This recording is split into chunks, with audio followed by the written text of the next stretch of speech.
Esselamu Aleyküm əziz müsəlmanlar. Qaldığımız yerdən davam edirik. Demək, növbəti çalışmamız İqra vaktub.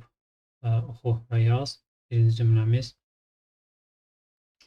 Ət-tabibu əl-cədidu Ət-tabibul cədidu fil müstəşfə.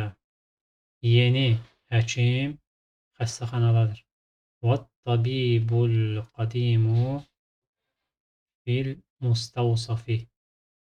Və köhnə həkim isə poliklinikadadır. El-qələmu el-məksuru aləl-məktəbi. Demək, sınıq qələm stolun üzərindədir. El-mirvahatul cədidətu fil-ğurfətil kəbirəti. Deməli, yeni ventilator və yaxud da sərinkeş fil-ğurfətil kəbirəti böyük otaqdadır. El-lüğatul ərəbiyyətu səhlətun. Ərəb dili asandır. El-vələdu tavilu əlləzi xaracə minəl faslil ənə talibun minəl Kuveyti.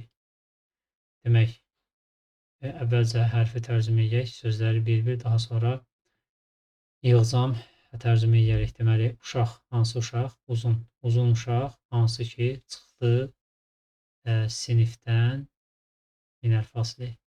Əl-ənə, indi, talibun, tələbədir, minəl Kuveyti, Kuveytdən. Cümləni toparlayaq. İndi sinifdən çıxan, bu ikisini bir yerdə çıxan kimi tərcümə edirik. Çıxan uzun uşaq, deməli, Kuveytdən olan tələbədir. Bəli. Növbəti səhifəyə keçək. Bəli. Növbəti cümləmiz Ənə bil-mədrəsəti thənəviyyəti. Deməli, mən mədrəsə məktəbdir, thənəviyyədə yuxarı, yəni yuxarı məktəbdə belə tərcümə edək, yuxarı siniflərdə, çünki bizdə məktəb sistemi ərəblərdəki məktəb sistemindən fərqlənir, ona görə öz dilimizə uyğun tərcümə edirik. Mən yuxarı siniflərdəyim. Zəhəbər-rəculu əl-fəqiru iləl-vaziri. Deməli, kasıb kişi getdi iləl-vaziri, nazirin yanına. Cələsət-talibul cədidu xalfə hamidin. Yeni tələbə Hamidin arxasında oturdu. Ya da bir-bir tərcümə edib sonradan da yığa bilərsiniz. Oturdu yeni tələbə Hamidin arxasında.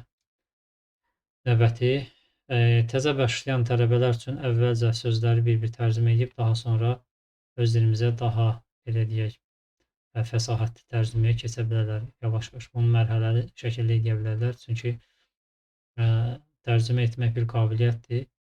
Müəyyən zaman dilimindən sonra daha gözəl şəkildə tərcümə etmək mümkündür. Lakin başlanğıcda ardıcıl bizim dilimizin qaydalarına uyğun tərcümə etmək biraz çətin ola bilər. Ona görə sözləri bir-bir tərcümə edib cümlənin məğzini başa düşmək ən əsas olan şeydir, bizdən tələb olunan. Əs-sikkinul kəbiru həddun ciddən. Əs-sikkinu, bu deməli bıçaq deməkdir. Əl-kəbiru, böyük, böyük bıçaq, həddun, yəni itidir. Ciddən, olduqca. Böyük bıçaq, olduqca itidir. Və sonuncu, 10-cu deməli misalımız burada yazıb. Mən hədəl vələdu əl-qasiru. Demək, kimdir bu qısa boy uşaq? Bu qısa boy uşaq kimdir? Huva bunu və yaxud da huva ibnu, hər iki cür oxumaq olar. Huva ibnul müdərrisil cədidi, bu da bunun sifətidir. Ona görə də kəsrəni qəbul edir. O, yeni müəllimin oğludur. Bəli. Burada saxlayaqmı, yoxsa növbəti dərsdən mi götürərik? Çalışma biraz uzundur. Videoları çalışırıq maksimal qısaldıq. Ona görə burada saxlasaq inşallah daha yaxşı olar. Növbəti dərsdə ikinci, deməli 52-ci səhifədə ikinci çalışmadan davam edərik. Allah asanlaşdırsın. Əssəlamu aleykum və rəhmətullah.